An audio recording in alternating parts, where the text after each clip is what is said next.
भैया मैं मणिपाल आ रहा हूँ, मैं इतना प्लेसमेंट हो जाएगा, ऑफिशियल वेबसाइट पे ये दिखा रहा है। बहुत सारे बच्चे हैं जो अब मणिपाल से निकल गए। अब नेक्स्ट राउंड है तुम्हारा, वहां पे बहुत ज्यादा चेंज होगा। बच्चे ये होते हैं, फिर उसके आईआईटी जाएंगे, फिर कुछ समय बाद आईआईटी होता है, फिर बोर्ड हो जाता है, उसके फिर मणिपाल भी आईआईटी कलिंगा ये सब। Hello friend, I am Siddharth Raj, welcome back to another video. आज मैं डिस्कशन करने वाला हूं मणिपाल के 4th राउंड के कट ऑफ के ऊपर। 5th राउंड में क्या हो सकता है, अब बच्चे निकलेंगे या फिर क्या हो, कट ऑफ सेम ही रहेगा या फिर कट ऑफ हाई जाने का चांस है। इस चीज के रिगार्डिंग मैं कंप्लीट डिस्कशन करूंगा। और वैसे बच्चे जो मणिपाल ज्वाइन कर रहे हैं उस सभी को मैं कुछ इन्फॉर्म करना चाहता हूं। एक बात तुम हमेशा से याद रखना, मणिपाल ज्वाइन इसलिए कर रहे हो, तुम्हारे पास और कोई ऑप्शन नहीं था। और इस चीज को दिमाग से निकाल दो। बहुत सारे बच्चे बहुत ज्यादा एक्साइटेड है कि भैया मैं मणिपाल आ रहा हूं, मैं इतना प्लेसमेंट हो जाएगा, ऑफिशियल वेबसाइट पे ये दिखा रहा है। ये सब फेक वर्ल्ड है, इससे बाहर निकलो, वरना कुछ समय के बाद जहां पे हो वहीं पे रहोगे। ठीक है, कौन कौन से कंपनी आ रही है ये सब चीज को अभी देखना स्टार्ट करो, उसके अकॉर्डिंग अपना पढ़ाई शुरू कर दो। ऐसा मत सोचो कि तुम हाँ कोई बड़ा कॉलेज में चले गए, मणिपाल में ही आए हो, ऐसा कुछ नहीं है। सिर्फ हाँ प्लेसमेंट ठीक ठाक। तो इसके रिगार्डिंग मैं वीडियो को एंड में डिस्कशन करता हूँ कि बहुत सारे बच्चे सिर्फ कट ऑफ के रिगार्डिंग देखने के लिए आए। जस्ट मैं कट ऑफ के रिगार्डिंग पहले डिस्कशन कर देता हूँ, उसके बाद मैं कुछ अपना ओपिनियन शेयर करूंगा। हाँ कौन कौन से कैंपस ज्वाइन कर रहे हो, तो क्या करो तुम फर्स्ट ईयर से, क्या देखोगे तुम अभी अभी ज्वाइन करना वर्थ इट है नहीं, रिगार्डिंग में कंप्लीट डिस्कशन कर दूंगा। सबसे पहले मैं कट ऑफ के रिगार्डिंग डिस्कशन करता हूँ। तो तुम देख लोगे मणिपाल का, अगर सीएससी के ऊपर मैं बात करूं मेन कैंपस के ऊपर, 3rd राउंड और 4th राउंड ज्यादा डिफरेंस नहीं हुआ है। तो 3rd राउंड में था तुम्हारा 689 और 4th राउंड में गया है 698। उसके बाद बात करूं मैं इंफॉर्मेशन टेक्नोलॉजी के ऊपर, तुम देख सकते हो 2460 था तुम्हारा 3rd राउंड में, और इस बार भी क्या गया 2460 ही गया है, मतलब कट ऑफ इंक्रीज नहीं हुआ यहाँ पे। उसके बाद बात करूं मैं AIML के ऊपर, तो 1184 था अप्रॉक्स, उसी से मतलब एक रैंक थोड़ा ज्यादा गया, 1185 गया है। फिर उसके बाद तुम डेटा साइंस के ऊपर देख लो 3199 है, और उसके बाद उस लास्ट टाइम भी यही था 3196 था, मतलब 3-4 का ही मतलब ये रैंक तुम्हारा क्या हो रहा है, इंक्रीज हो रहा है यहाँ पे। उसके कंप्यूटर एंड कम्युनिकेशन के ऊपर मैं बात करूं 3483 था या 3491 गया, थोड़ा सा ही मतलब बढ़ा है। उसके बाद देखो, अब मैं वीडियो के एंड में ये बताऊंगा आगे क्या हो सकता है 5th राउंड में। ठीक है, प्लीज वीडियो को एंड तक देखना अगर वीडियो को देख रहे हो तो। उसके बाद बात करूं मैं इलेक्ट्रॉनिक्स एंड कम्युनिकेशन के ऊपर, 5178 था, इस बार गया 5230। यहाँ पे थोड़ा सा तुम्हारा बढ़ा, क्योंकि ये इलेक्ट्रॉनिक्स ब्रांच है और सीएससी का डिमांड इतना ज्यादा किसी भी कॉलेज में नहीं मिल रहा है। और इस चीज के रिगार्डिंग मैं वीडियो बनाऊं, क्या मिथ है लोअर ब्रांच से तुम कैसे सीएससी के रिगार्डिंग पढ़ सकते हो, मणिपाल में क्या अपॉर्चुनिटीज प्रोवाइड किया जाता है तुम्हारा लोअर ब्रांच के लिए, ये सब चीज के रिगार्डिंग में मतलब मेरा फ्रेंड सब जो लोअर ब्रांच में है वो सबसे मैं बात कर रहा हूँ। उसके बाद मैं एक वीडियो बना दूंगा, मतलब बोल सकते हो संडे तक वीडियो आ जाएगा, तुम्हारा लोअर ब्रांच वाले क्या अपॉर्चुनिटीज दे रहा है, तुम्हारा सीएससी में बैठने का दे रहा है या फिर नहीं दे रहा है, इस चीज के रिगार्डिंग में डिस्कशन करूंगा। उसके बाद बात करूं मैं इलेक्ट्रिकल्स एंड इलेक्ट्रॉनिक्स के ऊपर मैं बात करूं, लगभग सेम ही है, 10324 था, इस बार भी सेम है 10326, मतलब 2-3 रैंक का ही बढ़ा, मतलब सेम ही मान सकते हो तुम। इलेक्ट्रिकल एंड इंस्ट्रूमेंटेशन के ऊपर मैं बात करूं 18052 था, इस बार 18052 ही है।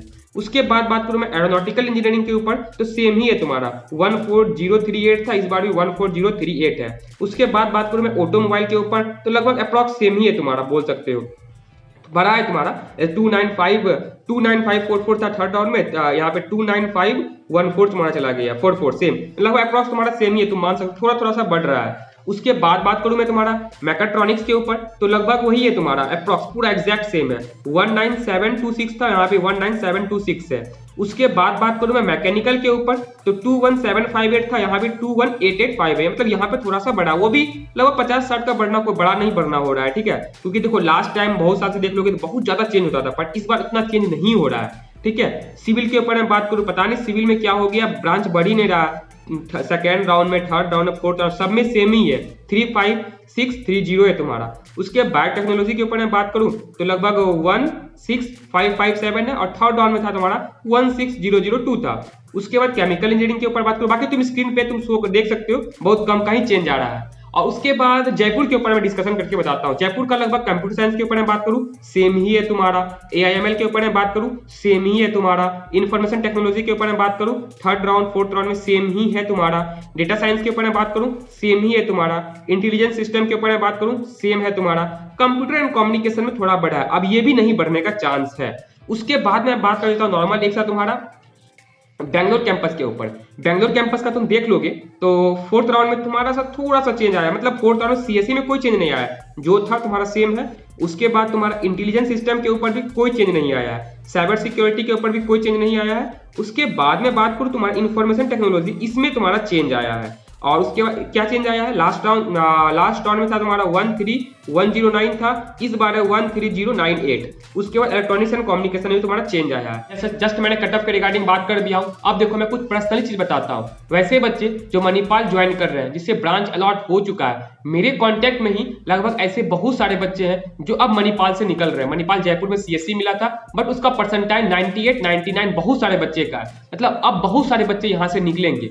मेन रीजन तुम्हारा ये था कि देखो मणिपाल में सारे बच्चे इसलिए थे क्योंकि उसके पास कोई बैकअप नहीं था। अब बच्चे कंफर्म हो गए, अब उसको एडमिशन लेना ही है, चाहे मणिपाल फिक्स होगा तो फिक्स कर लेगा वो, या इसके पैरेलल में और कोई ऑप्शन होगा तो वहां पे वो स्विच करेगा। बहुत सारे ऐसे बच्चे जो कॉमेडके की तरफ अब स्विच हो रहे हैं, ठीक है। अब मतलब क्या है, 4th राउंड के बाद तुम्हारा बच्चा बहुत ज्यादा निकलेंगे। बट वैसे बच्चे जिसके पास और कोई ऑप्शन नहीं है, प्लीज और भी कहीं पे ट्राई करें। अगर अभी भी कोई ऑप्शन नहीं मिला है और तुम ड्रॉपर हो, तुम चाहते हो भैया मेरे पास कोई ऑप्शन नहीं है, प्लीज बताओ मैं क्या करूं, तो मेरे से इंस्टाग्राम पे आके तुम जुड़ सकते हो। जस्ट मैं कुछ अपना पर्सनल ओपिनियन बता दूंगा, हाँ तुम वो सब कॉलेज में ट्राई कर सकते हो। बात को याद रखना, चेंज तुम्हारा होगा 4th राउंड के बाद। अब नेक्स्ट राउंड है तुम्हारा, वहां पे बहुत ज्यादा चेंज होगा, बहुत ज्यादा बच्चे निकलेंगे यहाँ से, क्योंकि बहुत सारे अच्छे अच्छे जो रैंक होल्डर है तुम्हारा CSE सब में, वो सब वहां से निकलेंगे। इसी कारण से पैनिक मत हो। और बट एक बात याद रखना, रिस्क मत लो। अब इसके साथ ही साथ और भी कॉलेज के लिए ट्राई करो जिससे अभी तक कोई ब्रांच नहीं अलॉट हुआ है। ऐसा भी हो सकता है कि बच्चे फिक्स कर चुके हैं कि मणिपाल जयपुर ही जाना है, मणिपाल मेन कैंपस ही लेना है, बेंगलोर ही लेना है। बहुत सारे बच्चे ऐसे हैं जो बेंगलोर कैंपस इसलिए ले रहे हैं क्योंकि वो बेंगलोर में है।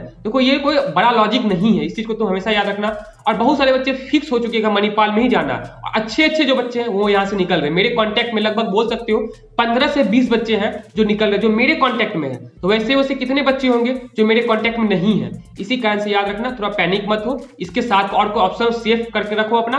बट मणिपाल में अब 5th राउंड में तुम्हारा चेंज होने का चांस होता है। अगर नहीं हुआ तो मानो सारे बच्चे यहाँ फिक्स है मणिपाल में ही रहेंगे, इसके बाद नहीं निकलेंगे। इसी कारण से कोई और ऑप्शन को तुम देखो। तो मैं अपना पर्सनली कुछ बताता हूँ मणिपाल मेन कैंपस के ऊपर और जयपुर कैंपस के ऊपर। और मेरा फ्रेंड कलिंगा में भी है, कलिंगा के रिगार्डिंग, और VIT वेलोर और भोपाल, अमरावती, चेन्नई में मेरा ज्यादा कॉन्टेक्ट नहीं है। VIT भोपाल और तुम्हारा VIT वेलोर में, उसमें मेरा फ्रेंड है। देखो अगर तुम कॉलेज ज्वाइन कर रहे हो ना, सबसे पहले ये देखो कॉलेज में कौन कौन से कंपनी आ रही है, ठीक है। फेक वर्ल्ड से बाहर निकल जाओ। जैसे अभी ना होता, बहुत सारे बच्चे ये होते हैं, फिर सोचते हैं IIT जाएंगे, फिर कुछ समय के बाद NIT होता है, फिर बोर्ड हो जाता है, उसके फिर मणिपाल, VIT, कलिंगा, यही समय चले जाते हैं, ठीक है।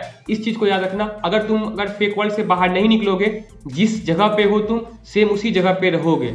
इसी कारण से मैं रिक्वेस्ट करता हूं तुम सभी से कि देखो कॉलेज में कौन कौन से कंपनी आ रही है, उसी के अकॉर्डिंग पढ़ो। हाँ ठीक है, तुम कोई बड़े कंपनी का ट्राई करो, ठीक है। माइक्रोसॉफ्ट को भी अच्छे अच्छे कंपनी का ट्राई करो। आउट कैंपस भी तुमसे अप्लाई कर सकते हो, ऐसा नहीं है तुम्हारे कॉलेज में नहीं आ रहा है तुम आउट कैंपस भी अप्लाई कर रहे हो। बट कुछ सेफ्टी रखो। अगर कुछ नहीं करोगे ना, अगर अभी से नहीं पढ़ के रखोगे, एक चीज को याद रखना, कोई मणिपाल कोई बड़ा कॉलेज नहीं है। VIT ये सब कोई क्या प्राइवेट कॉलेज है, पैसा ले रहा है, उस बेसिस पे वो कंपनी को इन्वाइट कर रहा है, ठीक है। इसी कारण से एटलीस्ट तुम देखो कौन कौन से कंपनी तुम्हारे कॉलेज में आ रही हैं, उसे कम से कम फिक्स कर लो। उसके साथ इतना तो रहेगा कि तुम्हारा 4 साल के बाद तुम जॉबलेस नहीं रहोगे, या फिर तुम मास रिक्रूटर में नहीं जाओगे। 3.5 4.5 यही सब तुम्हारा रहता है यार। मणिपाल जयपुर का बात करूं मैं, मणिपाल किसी भी कैंपस के रिगार्डिंग बात करूं, प्राइवेट कॉलेज के रिगार्डिंग, इतने ज्यादा बच्चा है, उसका प्लेसमेंट होता कहाँ है। मतलब अगर बोलोगे ना मेरे पास ये है तुम्हारा PDF है, कौन कौन बच्चे कितने कितने का प्लेसमेंट हुआ, वो भी मैं ट्राई करूंगा, एक वीडियो बनाऊं, उसमें मैं ये बताऊंगा मणिपाल मेन कैंपस में कौन कौन से कंपनी आ रही है, उस पर कैसे फोकस कर सकते हो। उसके बाद मणिपाल जयपुर में कौन कौन से मास रिक्रूटर आ रहे हैं, कौन कौन से अच्छे कंपनी आ रहे हैं, अच्छे कंपनी जो कैंपस में आ रहे हैं उसके ऊपर ट्राई करो। उसके ऊपर ट्राई करोगे ना, अच्छा रहेगा तुम्हारे लिए। ये सब मिथ से निकल जाओ कि माइक्रोसॉफ्ट, गूगल ये सब तुम्हारे पास आने वाला है। ये सब बहुत कम ही आता है, 1-2 बच्चे को लेके जाते हैं, और वो 1-2 बच्चे से तुम मोटिवेट हो जाते हो। ये गलत चीज है। इसी कारण से थोड़ा रियल लाइफ में आ जाओ और देखो कौन कौन से कंपनी आ रही है। नहीं पता है, अगर चाहिए होगा, देखो मैं स्पेसिफिक बताता हूँ, कलिंगा कितना गंदा हालत हो चुका है ना, मैं छोड़ इसके रिगार्डिंग कुछ नहीं बोलूंगा। जस्ट मैं ये बताऊंगा Kalinga, VIT,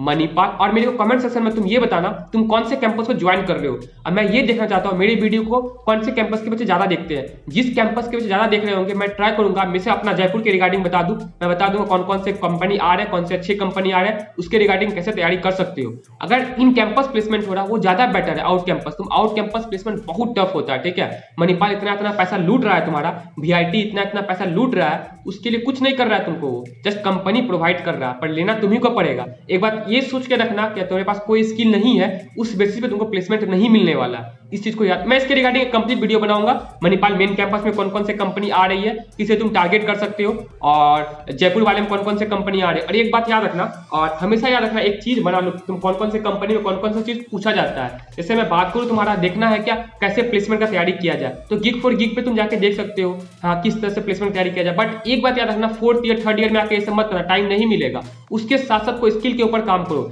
at the end skill ही तुम्हारा काम करता है। वीडियो बहुत ज्यादा लंबा हो जाएगा, तो मैं ट्राई करूंगा एक स्पेसिफिक वीडियो बनाऊं जिसमें मैं बता दूंगा पार्टिकुलर कौन कौन से मास रिक्रूटर तुम्हारे आ रहे हैं मणिपाल जयपुर में, मणिपाल मेन कैंपस में, वीआईटी में, VIT Vellore, specific VIT Vellore और तुम्हारा वीआईटी भोपाल हो गया। इसमें मेरा अच्छा से मतलब होता है ना, यूज टू बहुत अच्छे फ्रेंड है मेरे और कॉमेडिया के कॉलेज के। बस मैं ट्राई करूंगा जस्ट इन्फॉर्म कर देने का, और फेक वर्ल्ड से बाहर निकल के रियल वर्ल्ड में आओ, मेहनत करो। मेहनत नहीं करोगे तो 3.5 4.5 का प्लेसमेंट लेके ही निकलोगे, चाहे तुम वीआईटी में जाओ या फिर मणिपाल में जाओ या जयपुर में कहीं भी आओ। और मैं एक चीज के रिगार्डिंग रिवील करने वाला हूं, जो ऑफिशियल वेबसाइट पे रहता है तुम्हारा 8.5 का एवरेज प्लेसमेंट, 9.5 ये क्या है, एनआईआर रैंकिंग पे क्या है, इस चीज के रिगार्डिंग वीडियो बनाऊंगा। बस मैं इतना ही रिक्वेस्ट करता हूं, अगर लगता हो कि मेरा वीडियो इन्फॉर्मेटिव है तो प्लीज मेरे वीडियो को लाइक कर सकते हो और चैनल को सब्सक्राइब कर सकते हो, जिससे कि मेरे को और मोटिवेशन मिलेगा, हमें कुछ अच्छा तुम सभी के लिए करूं। ठीक है, बस इतना ही रिक्वेस्ट है। Hope this information informative for you. Thank you for watching my video.